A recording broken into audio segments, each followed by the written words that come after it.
My name is Eboo Patel. I'm the founder and the executive director of the Interfaith Youth Corps. And you've also recently written a book, is that right? That's right. I wrote a book called Acts of Faith, the story of an American Muslim, the struggle for the soul of a generation. What do you mean by struggle?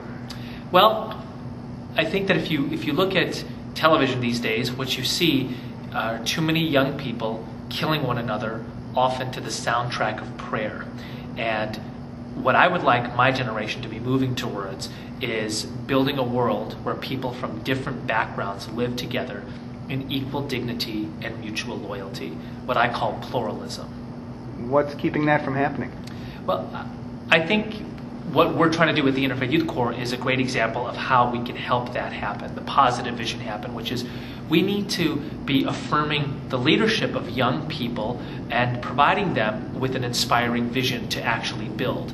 So when we at the Interfaith Youth Corps talk about how young people today have friends from different religious backgrounds, believe that their own religion is inspiring and noble and beautiful, but also want to have positive cooperation with people from other religions, young people really resonate with that message. And then we tell them, you can build this world. You can do this through a concrete interfaith service project. And young people love that idea. And the job of the Interfaith Youth Corps is to catalyze, resource, and network that range of interfaith service projects. The flyleaf to your book would suggest that that wasn't the experience you had growing up around Chicago. Well, I had a lot of friends from different religious backgrounds, but what I lacked was two things. Number one, I lacked a way of talking about my religion. I lacked a language and a knowledge base in which I felt comfortable in articulating who I was as a Muslim in a diverse society. And the second thing I lacked was a vision where people from different backgrounds work together to serve others.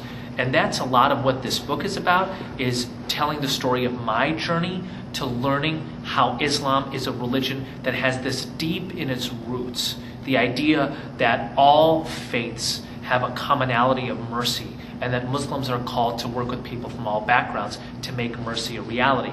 And then to say we can do this in concrete, tangible ways right now. And that's how the book ends in the organization that I started, the Interfaith Youth Corps. Let me go back to something it says in the flyleaf to your book. It says you were subject to a constant barrage of racist bullying and unsure of what it meant to be Muslim. You had a gut-wrenching feeling of being excluded from mainstream society. What was that all about?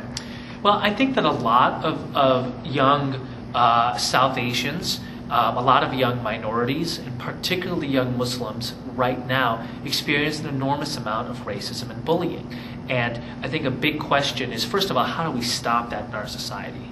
How do we make sure that no kid is bullied on any playground in America, especially a bullying that relates to their race or their ethnicity or their religion or any of those identity matters? And I think the second thing that we have to ask is, for young people who have had the fact of that experience of bullying, how do we help them turn their response to that experience into something positive?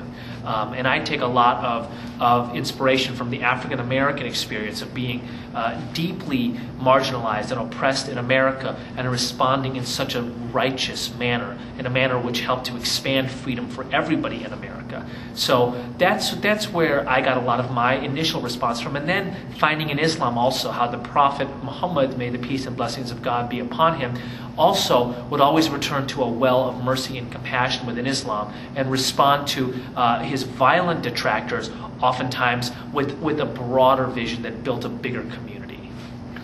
As you talk with youngsters today, do you find that they are experiencing the same sort of difficulties that you experienced growing up? Absolutely, especially young Muslims. I mean, one of the things we have to be aware of in a post-9/11 environment is just how targeted young Muslims are in our schools for racism and discrimination and bullying.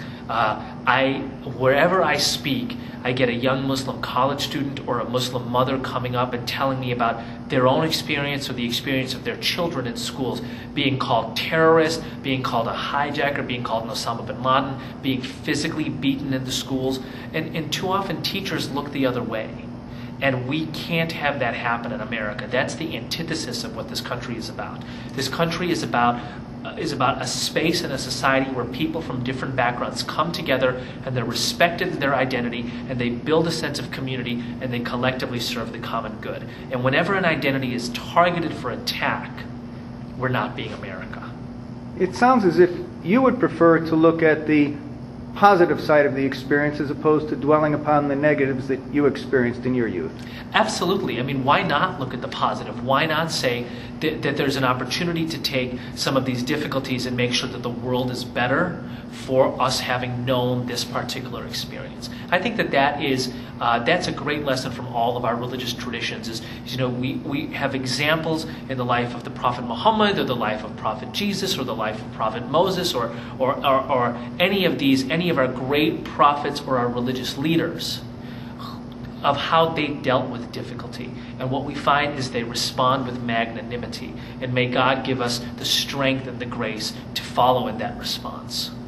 You mentioned the African American civil rights struggle, and that was to a large extent Christian-led. Do you find that African Americans today have any difficulty in relating to the struggle that you're dealing with?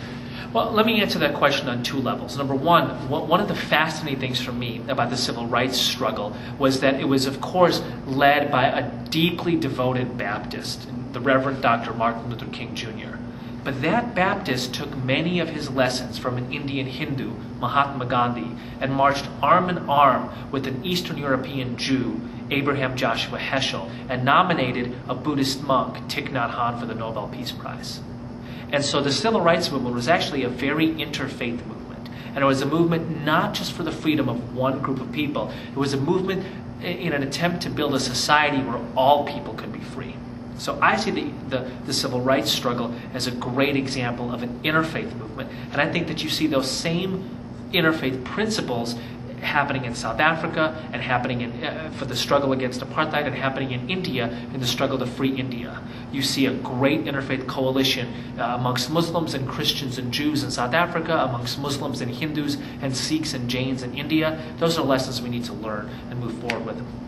And my African American friends and my African American mentors often say what Muslims are experiencing right now in this society, which effectively is taking the worst elements of the world who call themselves Muslim and superimposing those elements on everybody else, is exactly what African Americans faced and continue to face, which is you see a criminal who happens to have black skin and you think that all people with black skin are criminals. That's racism.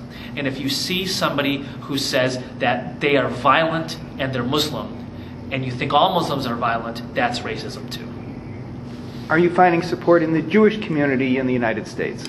You know, my best friends my whole life have been Jewish, and I actually did a piece on National Public Radio about my Jewish friend, and several of the key characters in this book are Jews because they've been my friends my whole life. And I would say that the Jewish community was one of the first communities that supported this vision of interfaith cooperation, everywhere from organizations like the Jewish Council on Urban Affairs to the American Jewish Committee to various synagogues to various Jewish artists and writers. So there's clearly a problem in this society right now between Muslims and Jews, but if my personal and organizational experience is any reference point, I have a great deal of optimism that we can overcome those challenges and work together on a broader vision of interfaith cooperation. Was there a singular aha moment for you in your journey that turned your life?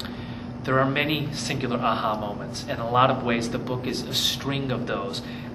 Everything from watching my Jewish friend experience anti-Semitism in high school and lacking both the courage and the language to address it, to having an audience with His Holiness the Dalai Lama, to living and working at Catholic worker houses, to watching my grandmother help abused women because of her Muslim inspiration. And you'll have to read the book to learn more of those stories.